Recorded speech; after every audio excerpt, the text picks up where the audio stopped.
Hello guys, आप लोग कैसे हैं? उम्मीद करते हैं कि आप लोग जहाँ पे होंगे अच्छे ही होंगे, मज़े में होंगे। आज मैं फिर से नए वीडियो के साथ में सेकेंड क्लास बॉयलर ऑपरेटर बनने के लिए यदि अपन बोर्ड में आप अप्लाई करते हैं तो वहाँ पे कौन कौन सा सवाल पूछा जाता है उसके बारे में मैं थोड़ा डिस्कस करने जा रहा हूँ और आप लोगों को बताऊँगा कि बोर्ड को एग्ज़ाम देने के लिए सेकेंड क्लास ऑपरेटर बनने के लिए जो बॉयलर बोर्ड में हम जाते हैं तो वहाँ पे एग्जामिनर कितना सवाल पूछता है और उसको उत्तर कैसे दिया जाता है उसके बारे में डिस्कस करेंगे। यदि वीडियो पसंद है और अच्छा लगे तो अपने दोस्तों के साथ शेयर, सब्सक्राइब और लाइक ज़रूर कीजिएगा आप लोग। चलिए मैं आप लोगों को बताता हूँ कि सेकेंड क्लास बॉयलर ऑपरेटर बनने के लिए यदि हम बोर्ड में अप्लाई करते हैं और एग्ज़ाम देने जाते हैं तो कौन कौन सा सवाल वहाँ पे पूछा जाता है और कैसे पूछा जाता है उसके बारे में आपको जवाब देना पड़ता है।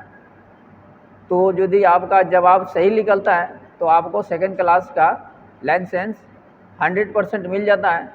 यदि आपका प्रश्न यदि उत्तर के सही से नहीं मिला, प्रश्न जो वो पूछ रहे हैं उसका उत्तर यदि आप सही से नहीं देते हैं तो आप फेल भी हो सकते हैं। इसीलिए मैं ये वीडियो बना रहा हूँ और आप लोगों को बताऊँगा कि कितना सवाल वहाँ पर पूछा जाता है सेकेंड क्लास के लिए, क्योंकि सेकेंड क्लास के लिए ज़्यादा सवाल नहीं पूछा जाता है। 10 से 15 सवाल पूछा जाता है, वो भी मुखित में, और उसमें आपको 15 सवाल को जवाब सही देना पड़ता है। यदि उसमें से 15 में आप यदि 13-14 भी यदि दे दिए, एक आध यदि मिस्टेक भी थोड़ा बहुत हो गया तो पास होने का उम्मीद रहता है। इसीलिए आप जब भी एग्ज़ाम देने जाएं सेकेंड क्लास को तो अपने दिमाग में इतना रखें कि हम पास होकर के आए, फेल ना होकर आए, क्योंकि आप मेहनत करके जो सीखे हैं 3 साल फायरमैनिंग करके, इसलिए उसको हमेशा वहाँ पे एग्ज़ाम देने जाएं तो हमेशा संयम बरतें, हमेशा अपने में विश्वास रखें कि हम पास होकर के ही आएंगे, फेल नहीं होंगे, तो आप ऑटोमेटिक पास हो जाइएगा। चलिए मैं आप लोगों को बताता हूँ कि वहाँ क्वेश्चन क्या क्या चीज़ पूछा जाता है और उसको उत्तर कैसे देना पड़ता है। सबसे पहले यदि आप एग्ज़ाम देने जाते हैं तो आपका नंबर आता है, तो गेट पे आप जब भी जाते हैं तो गेट से अंदर जाने के लिए आपको पहले परमिशन लेना पड़ता है। पहले परमिशन लीजिए, परमिशन लेने के बाद अंदर जाइए। अंदर जाने के बाद एग्जामिनर के पास में यदि आप जाते हैं तो वहाँ पे हाथ जोड़ करके नमस्कार कीजिए। नमस्कार करने के बाद फिर वो बताते हैं आपको कि आप बैठिए, तब आप अपना चेयर खींच करके उस पर बैठ सकते हैं। बैठने के बाद फिर आपसे वो जवाब सवाल करेंगे। तो वहाँ पे 3-3, 4-4 एग्जामिनर एक साथ बैठते हैं। कहीं पे 3 भी बैठ जाते हैं, कहीं पे 2 भी बैठ जाते हैं, पर 3 से कम नहीं बैठते हैं एक टेबल पे। तो यदि 3 भी एग्जामिनर बैठे हुए हैं तो उसमें सवाल आपको वही 30 से 35 मिनट या 40 मिनट का टाइम दिया जाता है। उसमें आपको 10-15 सवाल का जवाब हाथों हाथ देना पड़ता है। तो उसमें यदि कोई भी एग्जामिनर आपसे सवाल करने लगते हैं तो उसको जल्दी से जल्दी दीजिए और घबराइए मत, आसानी भाषा में समझिए और उसको दीजिए सवाल को जवाब, तो आप ऑटोमेटिक पास हो जाइएगा। तो सबसे पहले यदि कोई भी एग्जामिनर आपसे पूछ लिया कि आप कहाँ से आए हुए हैं तो आपको बताना चाहिए जहाँ से आप गए हैं वहाँ के एड्रेस पूरा डिटेल बताएं और अपना नाम बताएं। इसके बाद फिर वो पूछ रहे हैं दूसरा एग्जामिनर कि आपका बॉयलर का वर्किंग प्रेशर कितना है। तो आपका जो बॉयलर का वर्किंग प्रेशर है उसको बताइए कि हमारा वर्किंग प्रेशर कितना है।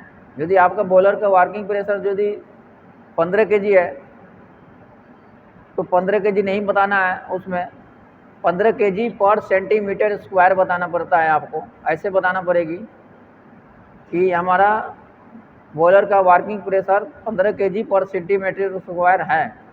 इसके बाद फिर यदि कोई एग्जामिनर पूछ लिया कि आपका बॉयलर का हीटिंग सरफेस एरिया कितना है, तो यदि आपका 300 मीटर स्क्वायर है तो 300 मीटर स्क्वायर ही बताइए, 400 मीटर स्क्वायर है तो 400 मीटर स्क्वायर बताइए। जो भी है आपका हिटिंग सरफेस एरिया वो बताइए। इसके बाद फिर कोई एग्जामिनर पूछ लिया कि आप अपना बॉलर का नंबर बताएं, तो जिस राज्य से आप गए हैं उस राज्य का नंबर होता है उसमें शॉर्ट में, और इसके बाद में पीछे बॉलर नंबर होता है, तो वो नंबर आपको याद रखना पड़ेगी, वो नंबर आपको बताना पड़ेगा, बॉलर नंबर। इसके बाद फिर कोई एग्जामिनर जो हाथों हाथ फिर पूछ दिया कि आपका बॉलर में मेन माउंटिंग कितना होता है, तो मेन माउंटिंग आपको बताना पड़ेगा। मेन माउंटिंग होता है 7 बॉलर में, 7 के बिना बॉलर हम लोग नहीं चला पाते हैं, इसलिए 7 को नाम आपको हमेशा याद रखना पड़ेगा। यदि आप सीखे हैं फायरमैन में तो आप ज़रूर बता सकते हैं, नहीं सीखे हैं तो इस वीडियो को देख करके आप सीख सकते हैं, तो याद कर सकते हैं। तो उसमें 7 में सबसे पहला होता है मेन स्टीम स्टॉप वाल, दूसरा नंबर में होता है प्रेशर गेज, तीसरा नंबर में होता है सेफ्टी वाल, चौथा नंबर में होता है एयर वेंट, पाँचवा नंबर में होता है वाटर गेज गिलास, छठा नंबर में होता है फीड चेक वाल, सातवां नंबर में आपका आएगा बोलो डाउन वाल। ये 7 जो होता है वो मेन बॉयलर का पार्ट्स होता है, इसके बिना हम बॉयलर को चलाने में असमर्थ रहेंगे, नहीं चला सकते हैं, इसलिए ये 7 मेन होता है हर बॉलर में, ये 7 मेन गिना जाता है। इसके बाद में फिर कोई एग्जामिनर पूछ लिया कि आप अपना बॉयलर के वर्किंग प्रेशर हमारे को बताओ, तो आप कैसे बताएंगे वर्किंग प्रेशर? वहाँ पे टेबल पे जो आपका माउंटिंग बताए थे हम, उसमें प्रेशर गेज भी रखा रहता है छोटा सा, उस प्रेशर गेज को उठाइए उसी टेबल पर से और उठा करके आप फिर अपने सामने रखिए, और रखने के बाद उसमें से प्रेशर गेज को धीरे धीरे उंगली से स्लो उठा करके आपका जितना वर्किंग प्रेशर बॉयलर का है उतना वहाँ पे सोख करके रखिए, वहाँ तक पहुँचा करके वहाँ सोख करके रोक करके रखिए। रोक करके रखने के बाद आपको एग्जामिनर जो बोल रहे हैं उनको बताना पड़ेगा कि सर देखिए हमारा ये वर्किंग प्रेशर इतना है, इतना हमारा वर्किंग प्रेशर बॉयलर का उठ चुका है, ये देखिए। यदि वो कहते हैं कि ठीक है ओके है इतना है वर्किंग प्रेशर, तो उसको हाथों हाथ वहाँ से आपको हटाना नहीं है, हाथ वहाँ से धीरे धीरे ड्रॉप करना है, धीरे धीरे ड्रॉप करके नीचे ला करके फिर ड्रॉप हो जाता है, छोड़ देना है, तब वो पास भी होने का उम्मीद रहता है। नहीं तो हाथों हाथ जैसे प्रेशर बोल दें कि ठीक है आप हाथ हटा लिए तो डायरेक्ट प्रेशर गेज नीचे आएगी सुई, तो वो कहेंगे कि इसका मतलब आपको नॉलेज नहीं है, आप हाथों हाथ प्रेशर उतार दिए, हाथों हाथ प्रेशर नहीं उतरता है। तो ये बात आपको हमेशा ध्यान रखना पड़ेगी। फिर कोई एग्जामिनर यदि पूछ लिया कि आप बॉयलर में कौन सा पानी चलाते हैं, तो कभी भी आप बता सकते हैं कि हम फीड वाटर चलाते हैं। फिर कोई एग्जामिनर पूछ लिया कि आप फीड वाटर चलाते हैं तो उसका पीएच कितना होता है, तो उसका पीएच आपको वाट से पकड़ाना बताना पड़ेगी कि हमारा बॉयलर का पीएच फीड वाटर के 8 से 9 के बीच में हम लोग रखते हैं, क्योंकि 8 से 9 के बीच में रखते हैं तो कभी भी दिक्कत नहीं आती है फोमिंग वूमिंग की या स्केलिंग प्रॉब्लम की, इसलिए जब भी बताएं तो बता दें आप। फिर इसके बाद में कोई एग्जामिनर पूछेगा कि आपका कौन सा बॉयलर है, तो जो बॉयलर है आपका फायर ट्यूब बॉयलर है या वाटर ट्यूब बॉयलर है, जो भी बॉयलर है उसके बारे में बताएं कि हमारा फायर ट्यूब बॉयलर है तो फायर ट्यूब बताएं, वाटर ट्यूब बॉयलर है तो वाटर ट्यूब बताएं। और इसके बाद में यदि वो पूछ लेते हैं कि आप कौन सा ईंधन जलाते हैं, तो लकड़ी जलाते हैं तो लकड़ी बताएं, कोयला चलाते हैं तो कोयला बताएं, भूसा जलाते हैं तो भूसा बताएं, जो आपका ईंधन जलता है भट्ठी में उसको बताएं।